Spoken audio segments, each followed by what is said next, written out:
بسم اللہ الرحمن الرحیم۔ حدیث شریف،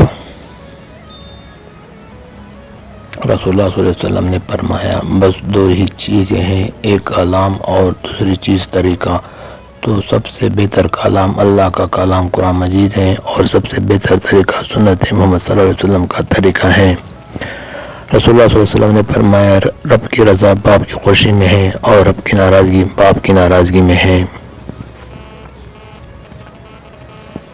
رسول اللہ صلی اللہ علیہ وسلم نے فرمایا قسم ہے اس ذات کی جس کی قبضے میں میری جان ہے، تم جنت میں نہ جاؤ گے جب تک ایمان نہ لے آؤ، اور تم کامل مومن نہیں ہو سکتے جب تک تم آپس میں ایک دوسرے سے محبت نہ رکھنے لگو۔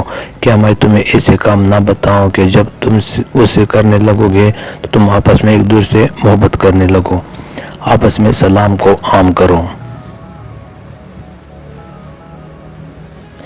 رسول اللہ صلی اللہ علیہ وسلم نے فرمایا میری امت میں سے جو شخص شراب پیے گا اللہ تعالیٰ 40 دن تک اس کی نماز قبول نہیں فرمائے گا۔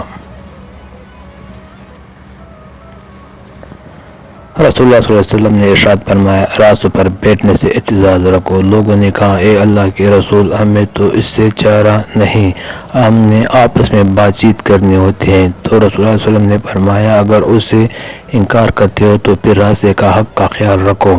انہوں نے پوچھا اے اللہ کے رسول راستے کا کیا حق ہے؟ آپ صلی اللہ علیہ وسلم نے فرمایا نظر نیچے رکھنا، تکلیف دہ چیز ہٹا دینا، سلام کا جواب دینا، بھلی بات کہنا اور برائی سے روکنا۔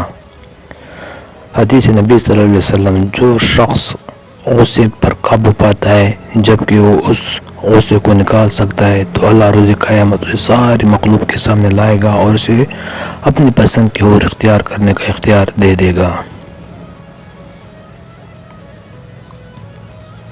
رسول اللہ صلی اللہ علیہ وسلم نے ارشاد فرمایا جھوٹ چہرے کو سیاہ کر دیتا ہے۔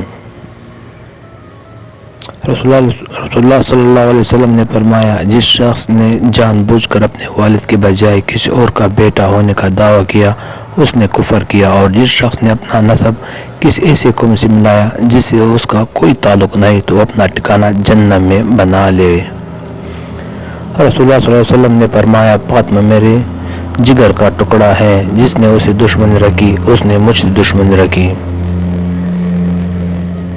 رسول اللہ صلی اللہ علیہ وسلم نے فرمایا بخیل وہ ہے جس کے سامنے میرا ذکر کیا جائے اور پھر بھی وہ مجھ پر صلاۃ درود نہ بھیجے۔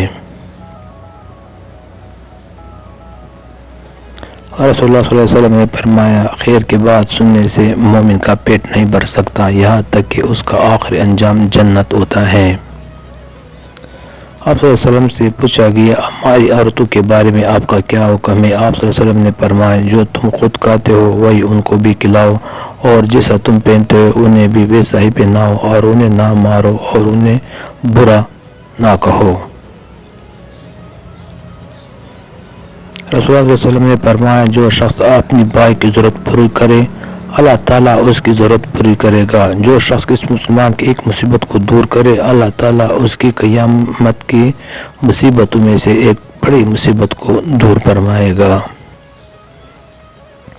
مفہوم ارشاد نبی صلی اللہ علیہ وسلم تاجر کاروباری لوگ قیامت کے دن گناہ گار اٹھایا جائے گا سوائے اس کے جو اللہ تعالیٰ سے ڈرے، نیک کام کرے اور سچ بولے۔